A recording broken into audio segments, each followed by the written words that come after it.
It should look like that. Before it goes in, that's slotted into there, that's over there. This can spin, so that's not a big deal.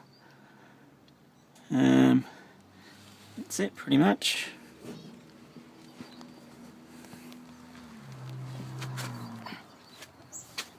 And yes, this is okay. So that's all the bits and pieces are left over.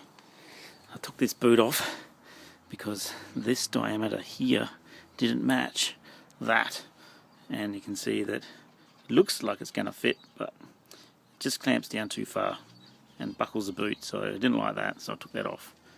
Okay, but everything else should go together okay.